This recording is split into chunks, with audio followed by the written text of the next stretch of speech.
Thank you for joining us tonight for what promises to be a most inspiring and engaging Zoom.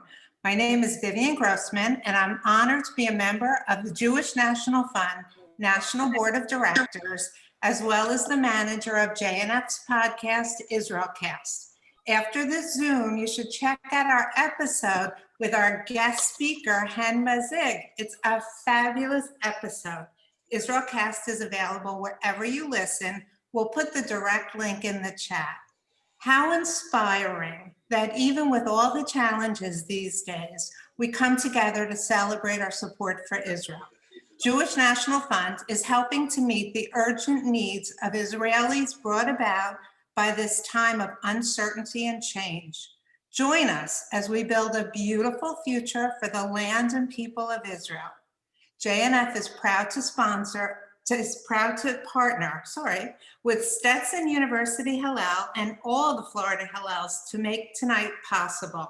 JNF is doing amazing work partnering with Hillels across the country, from campus fellows to exciting Tu B'Shvat programming to terrific alternate spring break in Israel, where you have the opportunity to volunteer and experience the real Israel and so much more. Many of you know the amazing JNF emissary, Zohar Vlasky, who makes so much possible on campuses. If you don't know him and want to bring amazing programs like this to your campus, you should contact him. His contact info is in the chat. Also in the chat will be a link to register for JNF's next Positively Israel event with Naftali Aklum. Naftali's story of his family walking from Ethiopia to Sudan in 1980 to be airlifted to Israel during Operation Moses is incredible. His brother Faredi was the inspiration for the movie The Red Sea Diving Resort. You should not miss this inspiring and incredible event. Sign up tonight so you won't forget. It's now my pleasure to introduce Lana Kolchinsky, who put tonight's event together. Lana is the president of Stetson University Hillel. She is a junior studying political science and is passionate about working for the Jewish community and Israel education. She will tell us a bit more about how this evening will go, and will introduce our speaker, Hen Mazzig. On a personal note, I've gotten to know Lana over the past few years. She is an amazing, driven, positive force, and I'm honored to be in her orbit. It's my pleasure to introduce Lana Kolchinsky. Hi, everyone. My name is Lana Kolchinsky, and I'm the president of Stetson University Hillel. I just want to begin by giving a huge thank you to Vivian Grossman and the JNF for making this event possible and for all the work they do. Vivian has been such an important part of our Stetson Hillel community, and we are so grateful to know her and to have her. I also want to thank all of the other Florida Hillels for joining together with us for this event. I know that it has been a really tough semester for all of us, but Hillel has been a really important constant for our students to stay connected. And I'm really grateful that we can all come together today for such an important event. Thank you to Sam Friedman, our Stetson Hillel's advisor, for your support and guidance. And of course, a huge thank you to Hen Mazzig for being here today. I think I can speak for everyone when I say that we are so grateful to have you and to hear from you today. With that, I would just like to give a quick rundown of the event and to introduce our speaker. Hen Mazzig is a writer, an international speaker, social media activist, and advocate for his country. Hen served in the IDF for almost 5 years as an openly gay commander. Today, he also volunteers as the head of the Transgender and Health Department at the National Israeli LGBTQ Task Force, the Nir Katz Center in Tel Aviv. Something else that makes Hen really unique is his openness to having tough and sometimes controversial conversations in the public sphere. I know that you must have many questions already and that many more will come up throughout the event. So after we hear from Hen, we're going to have a Q&A session. So throughout the event, if you could please place your questions in the chat, we are going to do our best to get to as many of those as possible. With that, Hen, please take it away. Thank you, Lana and Vivian, and to everyone, JNF and Hillel, for putting this event together. It's a pleasure to be with you. I'm speaking to you from London. I'm visiting my partner. He lives here, so I've left Israel just about 2 months ago. And when the whole crazy stuff in Israel started, the lockdown, I decided to extend my stay. The weather isn't as good, but other than that, everything is great because I'm with my partner. So what can be better? I hope you all are safe, and thank you for joining me. I know it's a challenge. It's a challenge for me to not be able to see everyone's faces and to interact with you. So I appreciate you being here and doing it online. I can see some faces, so that's good. I'll try and keep my talk for 30 minutes, 40 minutes, and keep it short so you can ask questions. So if you have questions during the talk, make sure you write it down, and I want to be able to address all of the questions and have a conversation that is more than just what I think. I want to hear what you think, and to discuss those important points. I'll also say that it's not every day that Jewish and pro-Israel organizations are open and happy to have a conversation about Jews of color, about Mizrahi Jews, about LGBTQ Jews in Israel, and it's really empowering and really it makes me very happy to see that we are able to have this conversations with JNF and Hillel. So thank you again for that. And before I'll dive into the conversation today about, dive into the tough part of the conversation about intersectionality and Zionism, which is what will be the main debate, the main discussion. I will start with my personal story, so you can get to know me a bit better, and then we'll continue. So. I was born in Israel. I was born in Petah Tikva. It's a suburb of Israel. Although most of Israel is a suburb of Israel, as you probably know. I was born to an Iraqi mother and Tunisian father.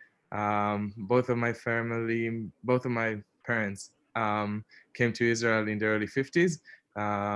My family, my family from my father's side came to Israel from Tunisia, and my family from my mother's side came to Israel from Iraq.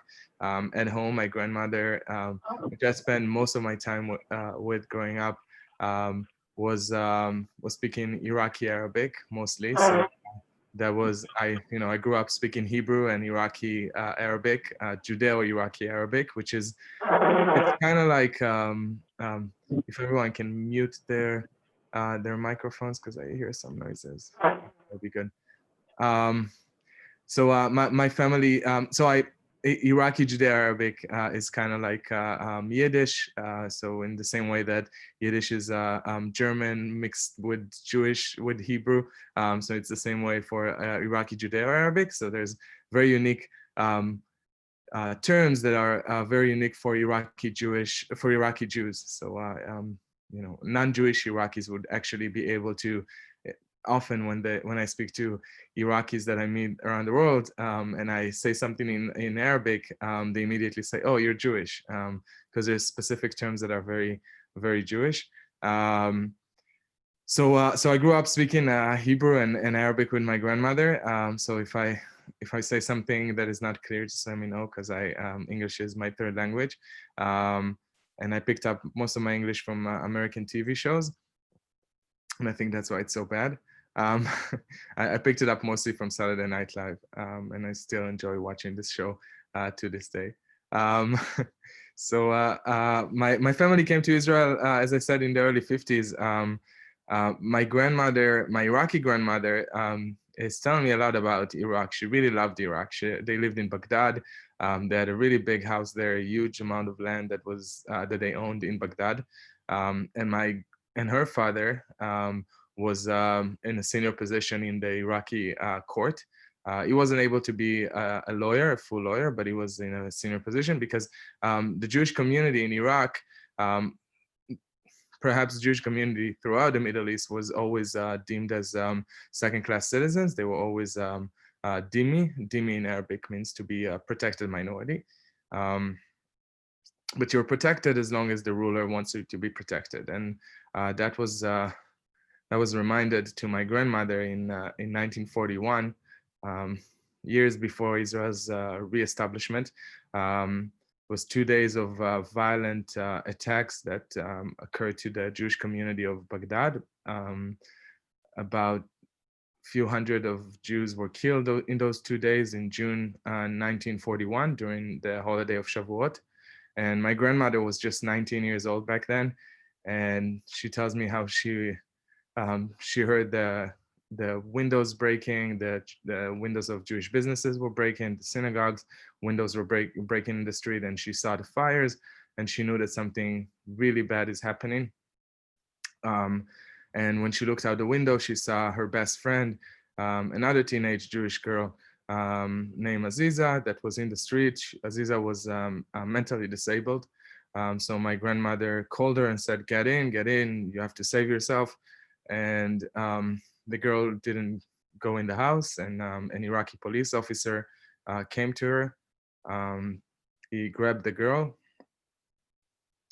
He raped her in the street, and he took a glass bottle and broke it, and then mutilated her, leaving her to bleed in the street and die.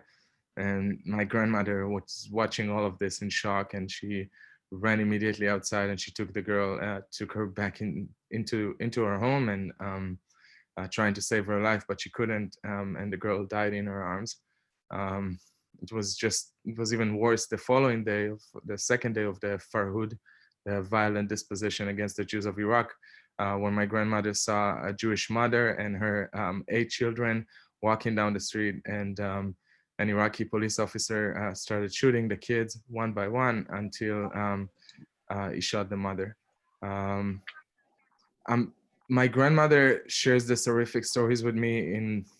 She always cries when she tells me those stories, and it's very important for her to tell me those stories. I think she lives with this trauma and fear until this day of what happened to her and what happened to her community in Iraq.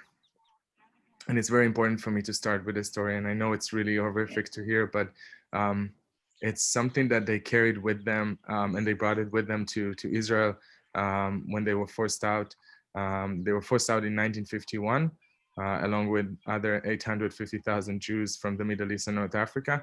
We're talking about 850,000 people that lost everything they had, that lost property, that lost land. We estimate that the land that they lost is equal to 5 times the size of the land of Israel today. So if you take Israel and you put it together 5 times, that's the size of land that was stolen from the Jews of the Middle East and North Africa. If I can ask people to mute their microphones, please. If everyone can mute their microphones, that would be great. Thank you. And so it's important for me to start with this because it's, I don't think I'm going to get any reparation. I don't think my grandmother and my grandparents' land will be ever retrieved to us, or that there will be any. I doubt that we will ever receive full justice. But I think that for my grandmother and for many Jews of the Middle East and North Africa, the Mizrahi Jewish community that are today 55% of Israeli Jews, so the majority of Jews in Israel are Jews from the Middle East and North Africa. I think that for them, the most important thing is when it comes to justice is recognition.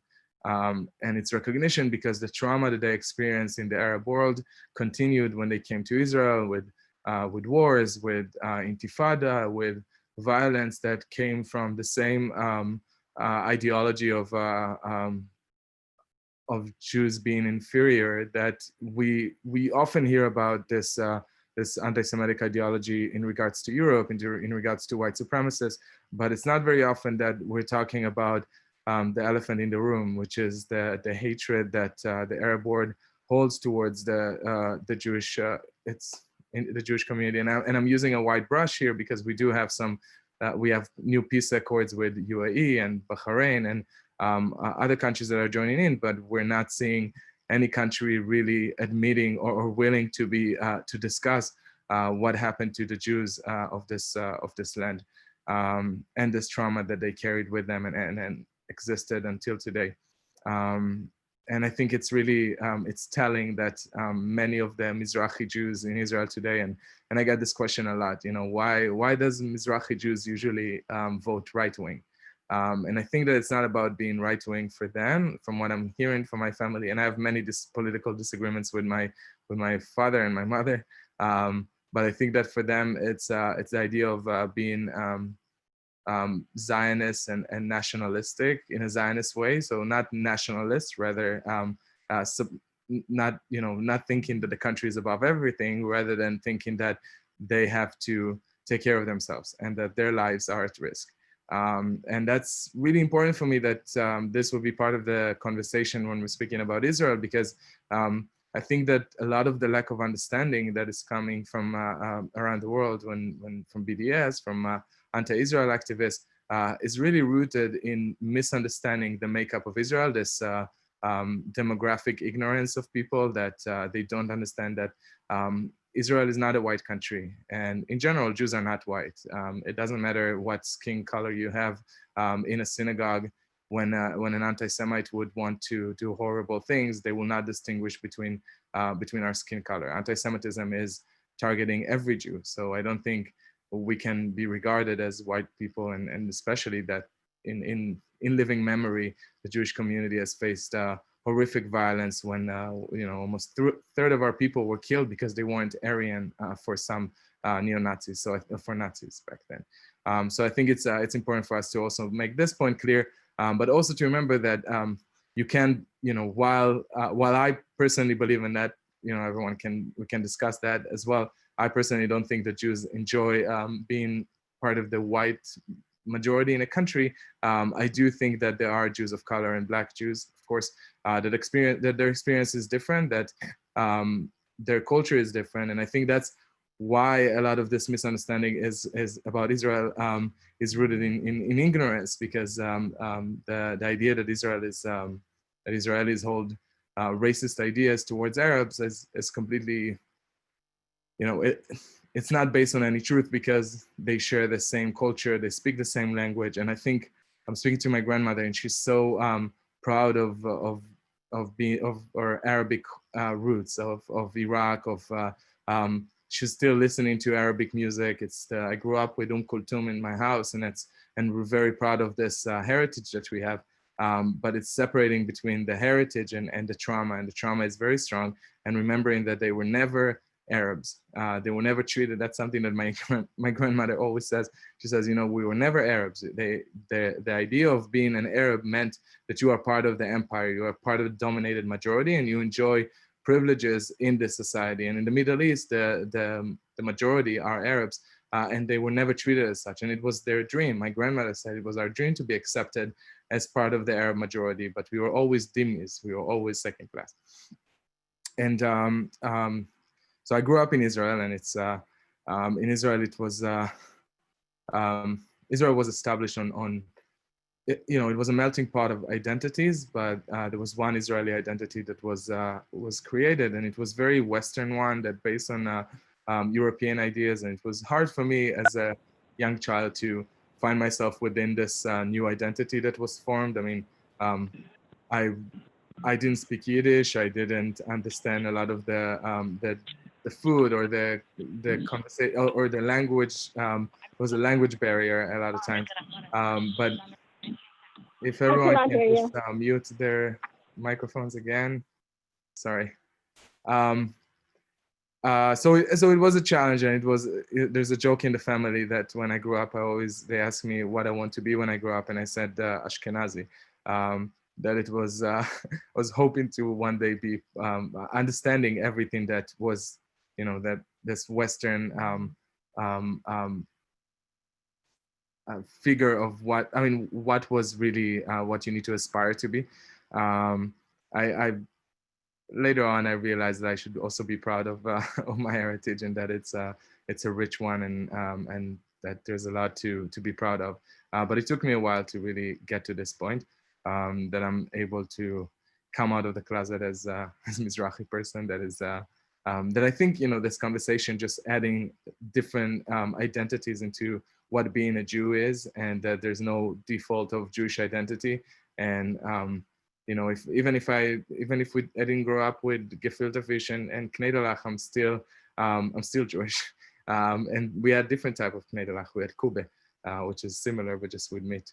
And I think that's really important for us in the Jewish community to be able to expand the conversation on what being Jewish is, and celebrate this diversity, both with Mizrahim, but also with Beta Israel, with Ethiopian Jews and Indian Jews and Mountain Jews. There's so many different identities that are so important for us to celebrate and discuss, because I think it will contribute for our education, for the community, for our community's strength, but it will also help educate other people abroad. I can't tell you how many times I get to speak in the US back before the corona, and people would tell me, you know, you're the first Mizrahi I ever meet, or you're the first Sephardi I ever meet. I never met any of you, and I heard a lot about you. So that's, I think it's really important we have a lot of work to do. That's what I'm saying. And there's a difference between Sephardi and Mizrahi. I won't get too deep into it, but Sephardi Jews, of course, are Jews that came from Spain. I mean, it's that Sephard means Spain. Some Sephardi Jews came after the Spanish Inquisition to North Africa. One of them, one of the greatest Sephardi scholars, is Rambam Maimonide, that was in Egypt and then moved to Iraq and back to Egypt. And he really influenced the Jewish community, the Mizrahi Jewish community, Adot HaMizrach, what we call today the people of the East, the Jewish community that lived in in the Maghreb, in North Africa and east of it. But that's a history lesson. We don't need to go into it too deeply. Maybe another time. So I grew up in Israel, as I said, and when I was 12 years old, I was involved in a terror attack where I was really a few minutes from walking into, a few seconds from walking into an ice cream shop that blew up, and a terrorist, Palestinian terrorist, it was during the second Intifada, blew up this place by my house. And this incident, this experience really shaped me, I think, because I went back home and I was crying and my mom was hugging me, and I remember her saying, you're alive, you're alive, you're alive. And that really made me think, you know, I have to do something to make sure that this won't happen again, or to try my best to work for a better future. And when I joined the IDF, while most of my friends wanted to join, there's still some mics up. Okay, thanks. So while most of my friends joined combat units because they wanted to do proper security, you know, to defend the country, and I understand that, you know, the IDF is mandatory, but for only 10% of the IDF, of the Israeli army, are actually combat soldiers. So most of the positions in the army are what we call jobnikim, which means like soldiers that are not doing combat work. But my friends, a lot of them that grew up with me in the generation of the Intifada, they wanted to do something that will be able to do actual, what they can see as security for their families. They didn't want their family members to be at risk ever. And it's important to remember that when we're going to the army, and that's something that I think people in Western countries, it's hard for them to understand. When we're going to the IDF, we're driving 2 hours away to serve in the army, to guard the border. We're not traveling thousands of miles away on planes to fight for oil or gas or democracy or whatever ideas countries have for their wars. When the IDF, when the Israeli Defense Forces is fighting its wars, it's just 2 hours drive, and we know that if we're doing something wrong, it's not only going to affect our country, it's going to affect the family of our families. But with all that being said, I thought that true security comes from peace, and I wanted to do something to promote peace. And I was lucky enough to be able to join the COGAT unit, the Coordinator of Government Activities in the Territories. It's a very unique unit, the humanitarian unit of the Israeli Army that works with the Palestinian civilians, with the Palestinian Authority, with the Palestinian security forces, and working with them to really promote human rights and promote humanity, and make sure that the Palestinians that are not involved in the conflict will not be hurt by the conflict. And I did that for 5 years. I was first stationed in Ramallah. And while I was, back then I was still in the closet. It was very hard to come out to my family. The IDF was the place that I felt safe to come out. Well, maybe I'll share with you, it's a quick story. But my coming out story was in the army. I was a soldier and I had a commander in Ramallah where I served.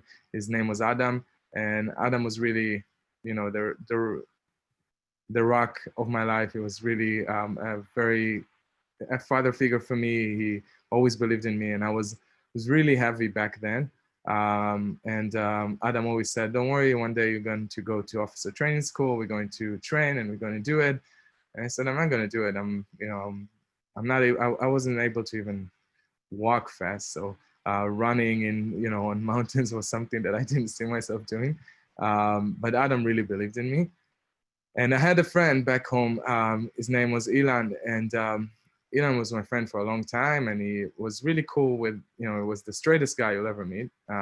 Really cool guy and very masculine Israeli that didn't care that I loved Britney Spears and that I was a fan of Beyonce and Glee. That was all cool with him. And I remember one day, Ilan told me when we went out for drinks, he said, "Hen, there's something I want to tell you." And I'm saying, "What's wrong?" And he said, "Just want you to know that I'm gay." And I said, "What? No way, you're the straightest guy I know, you can't be gay." I didn't know what to say. I said, "I think it's a phase or something, you'll move out of it." Saying ridiculous things. And he said, no, I am." And I said, "Okay, well, good luck." And I went back home and I couldn't sleep that night. And I remember going back to the army the following day and seeing my commander, Adam. And he said, "Hen, what's wrong?" And I said, "Well, maybe we can speak in your office." And we went to his office and he said, "What happened?" And I said, "Well, my best friend just came out of the closet." And he said, "Okay." And I'm saying, "Well, it's just, it's a big thing. He's a combat soldier. I don't know how his friends are going to take it. It's very difficult." He said, "Hen, there's something else, right?" And I'm saying, "What do you mean there's something else?" And he said, "Well, you're gay too." So not helping me out, pulling me out of the closet. And for the first time in my life, an 18 years old guy, I'm saying to anyone, it's my commander in the army, I'm telling him, "Yeah, I think I am gay." And he said, "Okay, but there's something else, right?" And I'm saying, "What else? I just came out of the closet. Can I get a moment?" And and he said, do you need a hug?" And I'm saying, "No, leave me alone." And he says, "There's something else, because I think you have a crush on your friend, Ilan." And he was right, because I did have a crush on Ilan. So he said, "Okay, I'm going to give you a day off, go back home, confess your love to Ilan, and come back and tell me that you have a boyfriend because you're unfit for service this way." So I'm getting a day off after coming out of the closet. Can you imagine how amazing the IDF is? Not everyone are getting it, but I was lucky enough to get it. And I'm driving back home, getting cute, getting ready to go meet Ilan, and driving to see him. And I'm going to his house, and I said, "Before you get into the car, I want to tell you something." And he says, "What's wrong?" And I said, "Well, what you did was very brave. And I want you to know that I think I'm gay too." And he said, "What? No way, you're the straightest guy I ever met. You can't be gay." We both just throwing ridiculous ideas on each other. And he says, "Wow, that's so cool. Let me show you the guys I'm going to go on dates with." And he's showing pictures of 2 guys he's going to go on dates with and text messages. And I'm getting visibly upset. And he said, "What's wrong?" And I said, "Well, first of all, how do you have dates lined up already when you just came out of the closet?" And second, I thought we can go on a date together. And then he looks at me from head to toe, and he said, "Hen, I can't date you. Now that you're gay, you need to understand that there's leagues. I can date people that are good looking like me, that are in shape, and you can date people. And then he said it. Yeah, he said people that are fat like you. Breaking my heart. This moment, I couldn't hear anything after that. I went back into the car. I put on Adele and I drove back home, crying my heart out. I couldn't sleep for that night as well. And I remember going back to the army and the following day, and my commander seeing me and saying, "Oh no, what happened?" And I went to his office and I said, "Adam, what happened? I'll tell you what happened. You ruined my life. That's what happened. I lost the love of my life, and I'm not going to be an officer now because everyone knows I'm gay, and it's going to be super challenging, and I don't know what to do." And he said, "Listen, first of all, Elon is not the love of your life because the love of your life will never treat you this way." And he's right. That I learned today with my boyfriend. And he said, "And second, you are going to be an officer, and I'm going to make sure of it. And you're going to be the best officer the IDF ever had." I don't know if that was true, but I did become an officer. We started training, and what was just 2 minutes of jogging and me collapsing turned into a whole hour of running through obstacles and doing all the tests that I needed for the officer training school. And I actually passed it, and I was first in my battalion, which is great. But it was, without the IDF, without my commander, I was so lucky to have him to help me come out as who I am. It's still a challenge with my family, but this experience, while there are no happy endings, it was an experience that helped shape me. And by the way, Elon texted me just a couple of years ago. I posted a picture with my boyfriend Mark. And he said, "Oh, you look in shape. You've been working out. How are you?" So I sent him. I sent my picture with Mark, and I said, "Oh, this is my boyfriend. I'm playing in the big league now." And then I blocked him. So no happy endings, but endings that make you feel good about yourself, I guess. It was a really good feeling. I served as an openly gay commander. It doesn't mean that in every base I went to, I was, with a pride flag telling the soldiers that we need to watch RuPaul every night. It was more that I was able to be who I am, and my commanders backed me. And I always felt like I was one time when a soldier made a homophobic remark, my commander back then, another commander, made sure that a soldier would be trial, and he went to into like military prison for 2 weeks for a homophobic remark, which was really amazing to have the support of my commanders. And I have a good friend that is trans that served in the IDF that was able to serve as who he is, and had all the accommodation made for him. It doesn't mean, again, that it's always perfect, but I can tell you from my experience that it was really good to have this space to come out as a queer person. And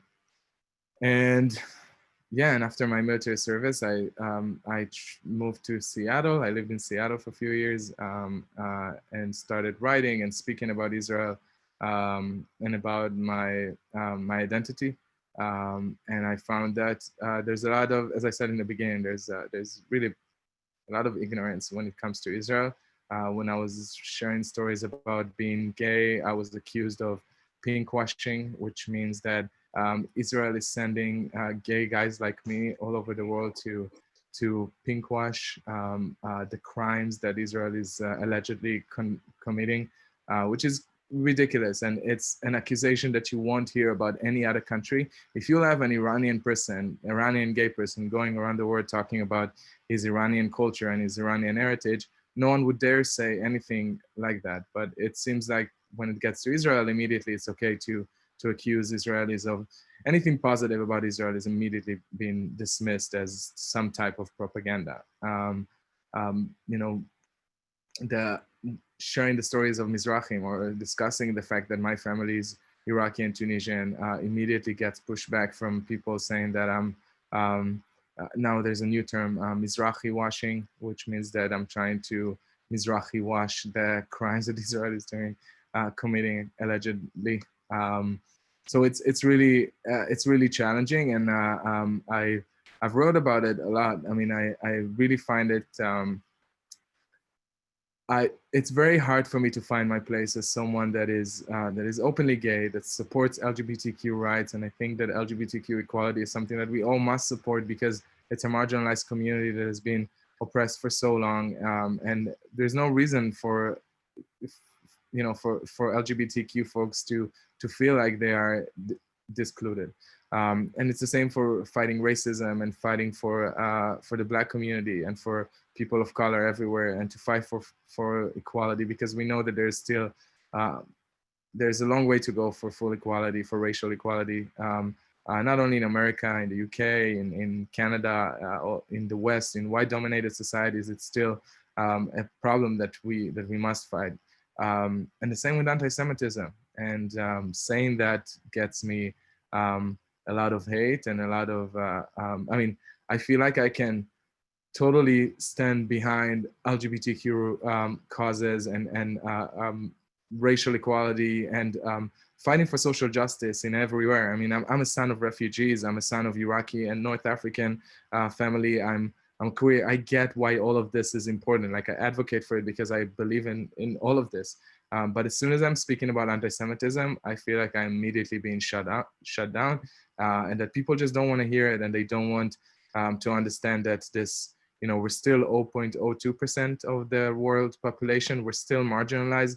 And even if you heard about a couple of wealthy Jews or a couple of, yeah, it's true. A lot of Hollywood actors are Jewish, but it doesn't mean that we are powerful. It doesn't mean that we're all powerful. And that's something that it's really hard to get across to people, especially as someone that, a son of parents that live from paycheck to paycheck, then until this day are struggling. And when I'm going to the US to have people from progressive circles that are supposed to be my allies, that I would think, if I wasn't Israeli and Jewish, otherwise they would celebrate me, they would parade me as this guy that comes from the Middle East, that have this whole amazing story and support all of the causes that we support. But I'm proud Israeli and I'm a proud Zionist. And my Zionism is not only, it is absolutely because we have our indigenous ties to this land, and Jewish people come from Judea. There's no dispute on that. And I also fight for Native Americans and for for recognition of indigenous people because of that. But my Zionism is also because my family had no other choice, because I don't have any other nationality, because I don't have anywhere else to go. And it's true for the other 55% of Israeli Jews that are Mizrahim, and the 7 to 8% that are Ethiopians. And it's true for also Ashkenazi Jews. Many of them don't have any other passports and nationality. Israel is a land of refugees, and it's a land of refugees that have returned to their homeland. But we don't have anywhere else to go. And that's why when I have these conversations, when people tell me you should be more open for anti-Zionists and listen to them, I disagree. I will not be open. I mean, I'm happy for them to speak. I mean, they can speak. I don't think we should silence anyone. We need more voices, because the more voices we have, the minority becomes what they are, minority. But I'm not going to entertain anyone telling me that my national rights or my basic human rights, having a nationality, is up for a debate, because it's not. Just like racism is not up for a debate, just like homophobia is not up for a debate. I'm not going to have a conversation with homophobes. And for people that tell me, well, some Jews are anti-Zionists. Yeah, 5% of Jews are anti-Zionists. I heard that. I hear them all the time, and they're very vocal, and that's fine. I don't think that it takes away from the Jewishness. Like, they are Jewish, and we shouldn't challenge any Jew. Gatekeeping is horrible for our community. I think we should, if any Jew is a Jew, and we shouldn't challenge them, because I know what it feels like to have your Judaism challenged. I had it on Twitter today. Someone was saying, "Oh, you're not Ashkenazi, so you're not a Jew," which was horrific. But I faced those type of comments a lot. So we shouldn't do it to anyone. But we should also remember that Jews that are advocating against the well-being of our community are just that. And it's, for me, as a gay person, I hear that there's gay people, and I get it all the time. People shove it in my face to tell me, there's gay people that don't support same-sex marriage, and there's gay people that don't support adopting like gay couple, same-sex couple adopting children. Dolce and Gabbana are a famous couple of gay people. They're not a couple, but they're both gay, and they advocate against same-sex marriage. And there's Milo. There's a lot of people there's a lot of gay guys that are advocating against the best interests of our community. Doesn't make them less gay. And it's the same way with Jews that are advocating against the existence of Israel and advocating against this policy, that security policy that my family needed, because we were forced out in wholesale numbers from anywhere we were. We are all grandchildren or children of refugees, and you know they can advocate against the well-being of our community, but it doesn't make them less Jewish. So I think that's also important to remember. I feel like I can talk about tons of stuff, but I want to hear your questions, and then I can address the questions themselves. But yeah, I hope I wasn't going off too much. But yeah, if you have questions, who's going to moderate the questions, or Lana? Yeah. Yes, I will be. Thank you so much for sharing everything. We do have a couple of questions lined up, so I'll jump right in. So our first question is why, oh, it's a two-part question. Okay, so the first part is, why do you think that peace is beginning to happen with Israel and other Arab countries now? And then the second part is, where did you get those awesome glasses? The second question is easier. So I'll start with that. I got them in Dizengoff 101, I think. It's a small shop of glasses that, yeah, I like them. I really need them, but my boyfriend said that he doesn't need glasses and he wants to get one pair too. But why I think peace is happening with the Arab world, I think that there's a shared enemy. Not a shared enemy. Well, there's a shared risk and threat to the Middle East and the stability, and it's the Iranian regime.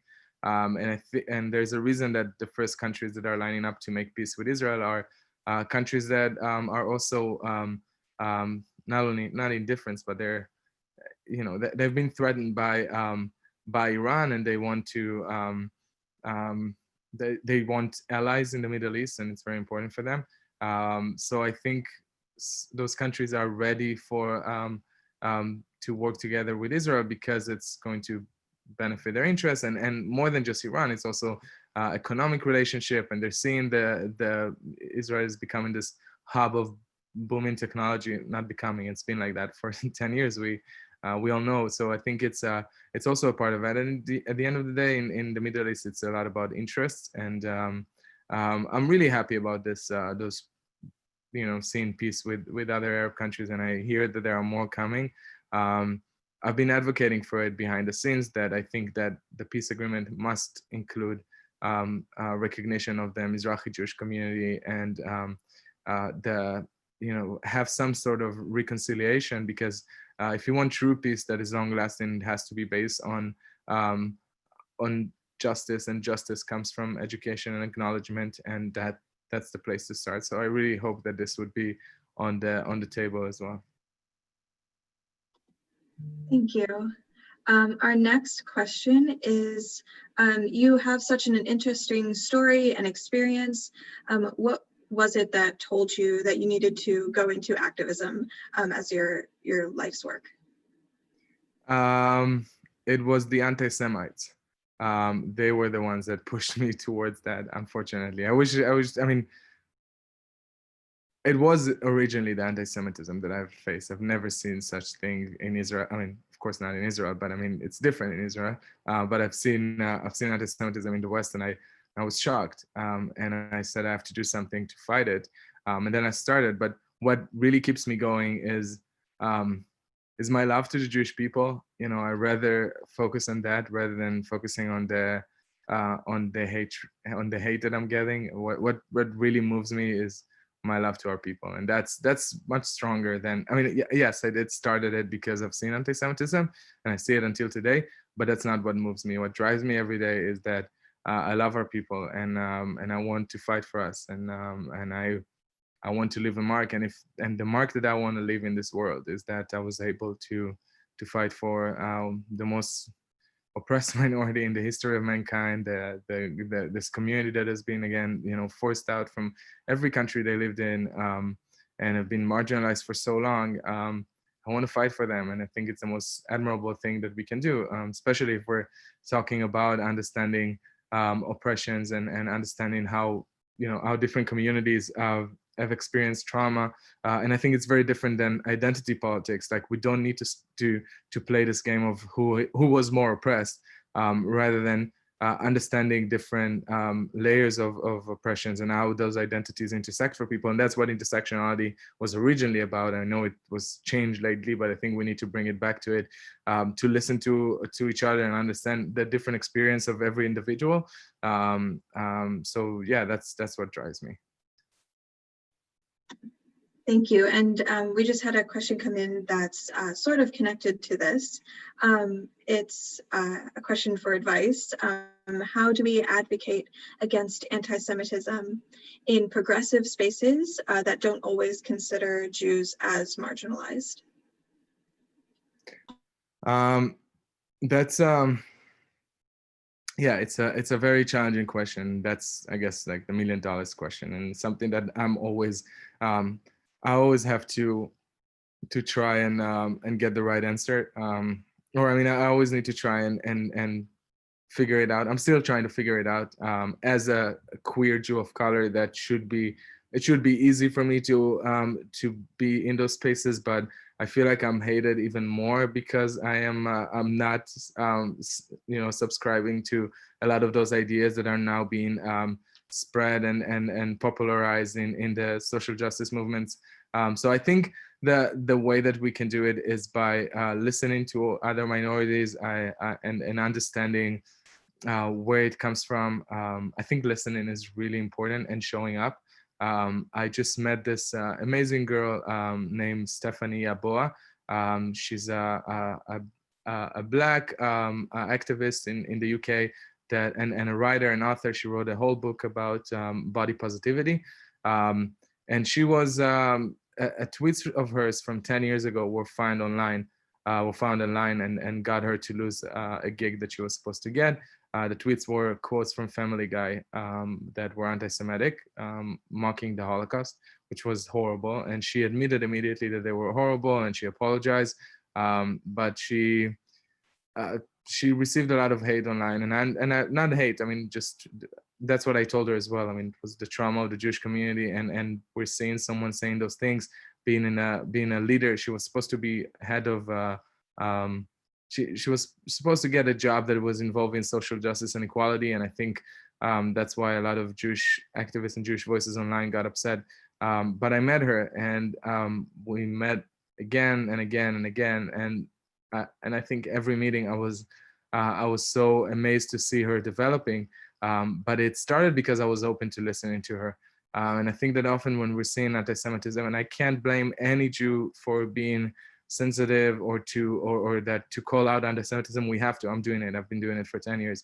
All I'm saying is that we should try sometimes when we're hearing people that are saying that are being anti-Semitic, but not from, I'll take two examples. You have Linda Sarsour and you have Nick Cannon. Nick Cannon made an anti-Semitic statement, but he was open to learning, and he used his platform to educate others. Linda Sarsour, on the other hand, another activist that made a lot of anti-Semitic statements and act in anti-Semitic way, she wasn't open to changing. I just don't want us to get to a point that we're forcing voices, progressive voices, into a point that we're telling them you're anti-Semite and that's it, and we're labeling them this way.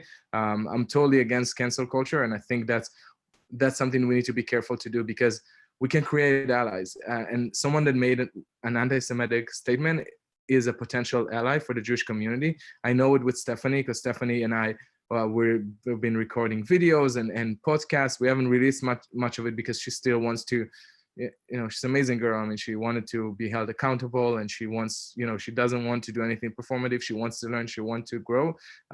But this all happened because of her anti-Semitic mistake, and because I was open to listening to her. So I think once you're being pushed out, just try and listen, try and bring those people closer. And teach them as well. They want to learn, and often it's just a mistake that they're making. It's not I don't know if often, but sometimes it might be a mistake, and that's a potential ally for the Jewish people. That's my approach. Thank you so much. We have a lot of questions coming in, so hopefully we can fit a couple more. So we have a question.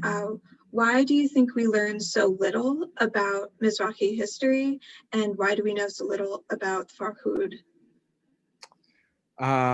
There's a lack of education, not only in the Jewish community in general. I mean, also in Israel, we didn't learn about this, about the plights of the Mizrahi community. I had to research and learn myself and find out about it after I graduated from high school and from my degree. And my degree was in this field as well, because I wanted to learn more. There's a lot of reasons. I wrote at length about it, but I think it's somewhere mixed with the Western academia being very cautious on discussing Mizrahi Jews. And if they do discuss Mizrahi Jews, it's only in a way of weaponizing us against Israel, or to say that Israel mistreated Mizrahi Jews. And of course, there was inequality. There's still inequality, and there's a lot of things that we need to solve. The Mizrahi community, while we are a majority in Israel, we still, according to the recent reports from this year, there's still 30% wage gap between second and third generation Ashkenazim and second and third generation Mizrahim in Israel. We still haven't had Mizrahi prime minister. We still haven't had, any head of university in Israel that was Mizrahi, or any head of national theater that was Mizrahi. And Mizrahim are still 9% of the Israeli academia, while Israeli Arabs are even more, are bigger percentage. I think it's 12%. So we're still underrepresented in academia as well. There's a lot of things that we need to improve. I think one of them is education, and that's, I'm not sure why. I'm not sure exactly why. I think it's it related to somehow that the story of Mizrahim is shattering a lot of the anti-Israel bias that we're seeing in academia, global academia. But it's also, I think, it's and I get that a lot when Jewish community is afraid of. Some in the Jewish community are afraid of discussing this topic because of the fear that it might, if we're saying that there are Jews of color and that there's not, because we all know there's Black Jews, we all know that there are Black Jews, but say that there are Jews of color might make a statement that we don't feel comfortable with about the rest of the community. And I don't think that it's true. I think that we can say that there are Jews of color and that Jews that are not Jews of color are still experiencing anti-Semitism. We all experience anti-Semitism, Black Jews and Jews of color, and no matter how pale your skin is, you're still going to experience anti-Semitism, and that makes you not part of the dominated society. So, but yeah, I think that's also a part of it. So it's a mixture of things, but I'm trying to change it. I know there's a lot of people that are speaking up now, and I'm hoping that I can inspire them. And Mizrahi Jews in the audience, please feel, you have to speak, not only Mizrahi Jews, every Jew, Mizrahi, Ashkenazi, mountain Jews, knifing Jews, Indian Jews, wherever your family is from. I think it's so important that we create this, we raise our voices and we make it, it's not only about being louder, it's about speaking more often. So I hope you all will, speak up more often, and people are interested, people want to learn more about it. So speak about your family, speak about your heritage. It makes a huge difference. Thank you so much. Hopefully we have time for maybe 2 more questions. So one question is, are you still in touch with your commander, Adam? No, unfortunately, it's been a while since we spoke last. Yeah. Okay. And can you talk a little bit about this term that you use to describe your position? Can you talk a little bit about you being politically homeless? Yeah, being politically homeless in Israel, and I find it quite similar, because in Israel, I feel like while I am supporting 2 states, a solution that's my personal political ideology, and I do think that the Palestinians deserve national rights because we have national rights, and we can't advocate for Zionism while saying that other people don't deserve it. And it doesn't matter the history, the history, of course it matters, but it also matters that today we have a group of people that have a nationality and want to have a state of their own. But I think, you know, and in Israel, I feel like while I am, you know, I'm in on every issue, on every political issue, I'm on the left. I still can't find myself on the left in Israel and also abroad, because I'm speaking about Mizrahi Jews, and I also find it from American Jewish publications and American Jewish circles of social justice that I thought that I would fit right in. And it's you know, the Forward is a left-wing Jewish publication that I thought I would find, you know, I loved everything they published, but I think as soon as I started speaking about Mizrahim too much, I got pushback because in some ways it's not the narrative that many people on the left are finding to be the right narrative, that the narrative should be the Palestinians, and that these are the only minority that we need to take care of, or I mean, there's a lot of them, not really a minority, but the only community that we have to take care of and discuss. And when I started to discussing Mizrahim and discussing this inequality that we're still facing, and the fact that we are majority in Israel, and that's why Israel is this Middle Eastern country, I think I received a lot of pushback from people on the Ashkenazi left, and even some Mizrahim on the left, that it's not the narrative that they wanted to promote. And I think there's a narrative that I think it's important to really be able to discuss all those issues. For me, it's important to discuss both Palestinians and Mizrahim and Ethiopian Jews and Ethiopians and you know, asylum seekers and LGBTQ people in Israel. I really care about all of this, but I think the problem that I have on the left is that this part of being Mizrahi and Zionist and being very, very vocal about my Zionism in a way that is not traditional to the, you know, that is not the manuscript that people would expect me to have, is what makes it more of a challenge for me to be accepted on the left. But also on the right, of course, I'm not accepted because I'm speaking about social justice issues and left-wing ideologies that I believe in 100% and I subscribe to 100%. And then you know, I can't, on the one hand, I'm a very strong Zionist that believes Israel should be strong and believe Israel's security is fundamental. I mean, I don't only believe, it's my basic human rights. It's my basic, before I'm anything else, I'm a Jew and I know that. But I don't, you know, I'm also pro social justice and equality, and I speak about racial justice and I speak about LGBTQ rights.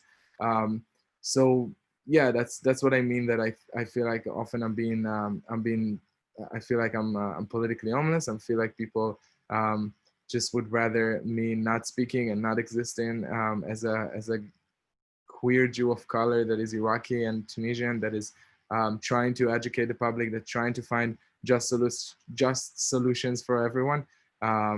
And that's why I describe myself as a politically homeless. And I'm sure many people can connect to it these days. Definitely. Thank you so much.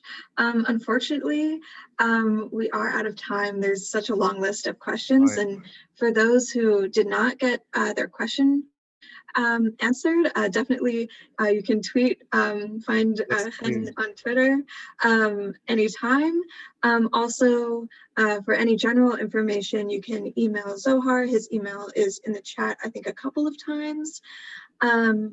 And I just want to thank again Hen for being here. This was really insightful and amazing. Thank you to the JNF and Vivian and Zohar for making all of this possible as well.